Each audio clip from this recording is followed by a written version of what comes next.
So there's this movie called The Next 3 Days, and it has Russell Crowe in it, and it's about a husband whose wife is accused of a murder that she didn't commit, and she goes to prison, and they have visitation, and you see her hope slowly declining, little by little by little. First of all, as a husband, I would never want to expect or even think about something like that taking place, but you'll see why I'm talking about this story here. So bear with me. So her hope is diminishing, diminishing, diminishing, all the way to the point when she hits her bottom point. She just says to her husband, "You haven't even asked if I did it or not. You haven't even asked if I committed the murder." And he goes, "I know you didn't commit the murder." And remember, if you watch the movie, the viewer knows she did not commit the murder. But then her hope goes so far down that she ends up just saying, "You know what? I did it." And then he goes, "What are you talking about?" And she says, "I did it." And so then what takes place is he proceeds to break her out of prison, and he says, "Nope, I don't believe that. That's not what happened, and we're gonna figure something out." And so the whole item of the next 3 days is him breaking her out of prison, and then they're at the very end of being able to escape, and they're at it's the amazing 45-minute sequence, by the way, that leads you to the last part where they're at the TSA and they're getting on their flight to fly out of America, and I think they were going to Venezuela or something. And he's at TSA. Now, keep in mind, he did all of these actions that were like heroic, and quite frankly, he was breaking law at the same time, breaking his wife out of prison. But he gets to the place where he's going to show the passports, and he buckles, and he's too nervous, and he doesn't know if he could go through with it. And then his wife, she says, "I got this one. Let me take care of this." And then they get through it, and then the music changes, and they end up getting out, and you could watch the movie and how it takes place. But the reason that I bring this up is because it may not even be the best example, this movie, but it's talking about leading versus controlling, especially from the man's perspective. And if you are a man, you know what I'm talking about. And if you're a woman, and you've probably seen that men are prideful. Men have a lot of ego. Men want to take control, and we want to do it ourselves. And this could be great for certain things. Like, initiative is awesome, confidence is amazing, um, taking action, this is great. These are great qualities. However, sometimes what we do is we put all the weight on ourselves, and we end up really hurting ourselves. And so I wanted to talk a moment about leading versus controlling. And there's a fine line. There's a fine line because we use these phrases in our society that demonstrate a strong man, or maybe it's self talk, or it's things that are said to us. We say things like, "I'm a self made man." I remember on my vision boards in my earlier part of my career, one of my favorite images was a statue of the man that's chiseling himself, and he's carving himself, and the whole idea is that he's a self-made man, that through books and experiences and through his knowledge and his wisdom, the man's knowledge, that he could be self-made. Okay. And I've changed my position on this, by the way, and I'll get to that. We say things like, if you ever hear songs or movies, or some of the best songs that says like, "Follow your heart." Okay. And if you think about that and you really analyze the heart is pretty deceitful. And if you listen to your heart, probably some of the worst decisions that you may have ever made was in following your heart. Sometimes you need to follow your brain or follow God. We'll get into that in a moment. But we say these other phrases like, "Believe in yourself." Okay. "Trust yourself." And growing up in a single parent family and not having a lot of role models around me, I didn't have a dad pouring into me. I didn't have uncles pouring into me.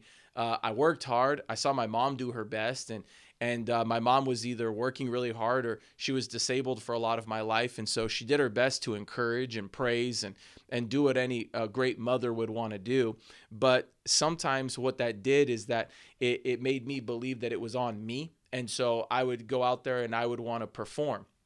You impress your parents when you have a good GPA, or maybe you have a good job, or you perform at a high level in your life, and so you start believing that it's about you, especially when you start performing.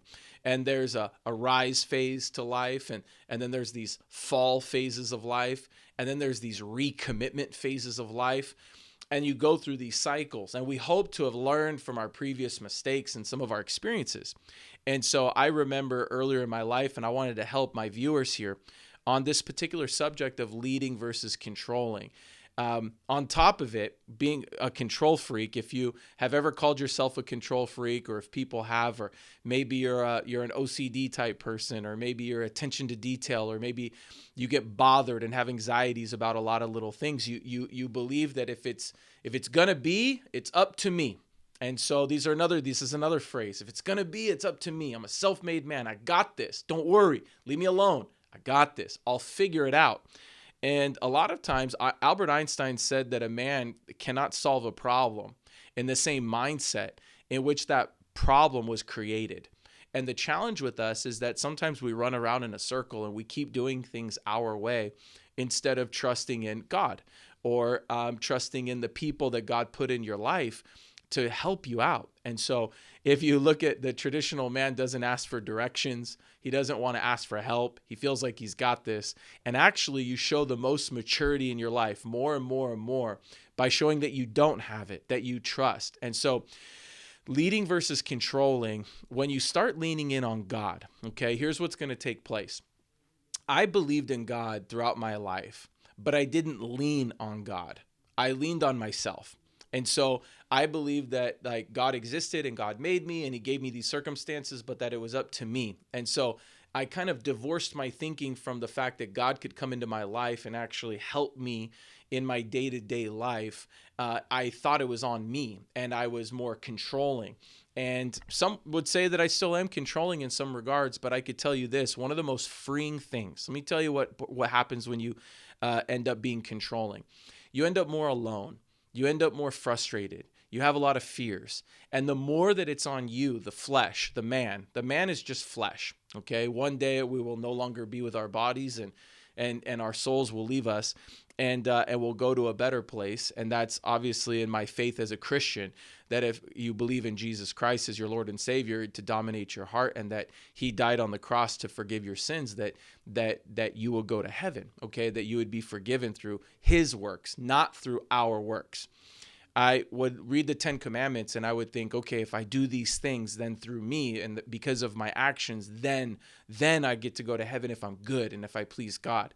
And the more I read about sin and sin nature, and the more I read about the flesh, the more I realized that there's really nothing that I can do. There's no works by me, nothing that I could do that's going to get me to heaven. It's only through Jesus Christ. But in believing that, what a man has to do is he actually has to give up control. And in giving up control is one of the hardest things for a man to do, because men are often measured by, you ever ask a man, who are you? You know how a man will answer? Most of the times a man will answer first what he does for a living. And he'll say, I'm a carpenter, I'm a contractor, I'm in construction, I'm in real estate, and they'll tell you their occupation. So a man defines himself by what he does, not who he is. And so if you ever ask a man, who are you? Okay, you'll be surprised. It takes a very mature and a wise man to talk about who he is versus what he does. And so in this process of believing that it was all up to me, and I put a big burden on myself. And what happens is your insecurities start growing. You know why? Because we're not meant to live life by ourselves. We're not meant to do things on our own. We're not meant to lean on ourselves. We're not meant to trust ourselves. We're not meant to believe in ourselves. That trust and that belief and that confidence needs to be put into God. And if we put that trust and that belief into God, it's not just believing that God existed. It's not just believing in Jesus 2,000 years ago. No, it's far greater than that. It's killing your flesh and killing your personal ambition and killing your ego and letting God take full control over your life. This is not something that happens overnight. There are some people that say, hey, there was this date in my life where I made a decision and then everything was different afterwards. And I believe that. It could happen that fast. But sometimes we're peeling back the onion and we're realizing that there's a lot of layers of our own pride, our own selfish ambition that may get in the way of us fully relinquishing that control and being a true leader. And being a true leader is putting your faith in God and putting the control in God and operating life with God fully in control and man having no control. And this is really hard. And I know, because if I was at a certain stage of my life and you told me that, I would say, look, I believe in God, but I don't know. What do you mean put it all in control? I'm broke. I need to go make money. I need to go get after it. No, I just did an amazing study on why men work, and I'll do an expanded version content on that specific subject in the coming weeks. But there's only two reasons why a man goes to work biblically. And if I asked you, why do you go to work? You may say items like to provide for my family, or respect, or security, or whatever comes to your mind, okay? And there's maybe 7 to 10 different answers that are the most common. But providing for your family and making money would be one of the number ones. But in reality, a man does not go to work for these reasons. And if you really believe in the Bible and you really believe in God, there's only 2 reasons why we go to work, okay? And it's not to provide for our families, and it's not to earn a living. We have to first subject ourselves. In the Sermon on the Mount, Jesus talks about how God provides for even the sparrow and even the bird, and they don't worry about taking care of themselves. God takes care of them, okay? They just worry about doing their day-to-day and their nature. And you would be surprised, most men do not operate their life this way. Most men stress about money. They stress about where they're going to come, how the next thing is going to happen in their life, how they're going to live their life. And I know, because I was one of these, and I did this for years. And that would lead to panic attacks, and that would lead to more stress and more worry and sleepless nights, because you're putting it all on yourself. So these 2 reasons. Number 1, simply because God commands it. Simply because God commands it. We'll go a little bit deeper next time in Genesis about how before the fall of Adam and Eve, before sin entered humanity, that work was not meant to have sweat. Work was not meant to be difficult. Working in the garden was actually supposed to be a beautiful thing. However, when sin entered in, man was punished, and man was punished that we would now have to toil in and labor in the farms, in the fields, and that there would be thorns and thistles and different things that are going to make it harder for us to work, and that we would have to sweat, and that we would have to try harder. But sweat was not God's original design. It was just simply for us to work to please him. So God commands it, number 1. And number 2, the second reason why a person works is to be an example of Jesus and to share his light in the workplace, in the marketplace. So by me showing up every day, whether it's on this content or by coming to my office or leading the troops or leading the people that God's entrusted me to lead, what happens is I'm demonstrating Jesus through me, okay? That Jesus is in me, and I'm demonstrating that light so that people can see and they eventually could meet, know, and follow Jesus Christ. And so those are the 2 reasons why I work. I go to work because God commands it, and I go to work because I'm an example of that light in Jesus that it can shine through me. So back to leading and controlling. I want to encourage you that no matter what circumstance you're currently in right now, no matter what's going on in your life, that you understand that God gave us men, especially us men, I'm speaking to the men, that if you have a wife, okay, that wife has an amazing role in your life. And sometimes God will talk to your wife and not to you, men. And he will give messages to the wife, and that actually encourages the men to speak to their wife, not put their trust into their wife, but trust their wife's discernment, because their wife had been spoken to by God. And sometimes there's things my wife will tell me that God told her. And then by telling me this, the answer is so much easier. And what I was going to do by myself was going to be so much more difficult. Sometimes God puts other guides in your life, helpers in your life. Even action superheroes like Batman had Robin, or you have a wing person, or you have somebody that's meant to help you in your life. And God will use other people to give you messages and give you ideas and to give you strategies and to give you next steps, and that you don't have to lock yourself in your bedroom or your office. You don't have to stay up late at night worrying and doubting.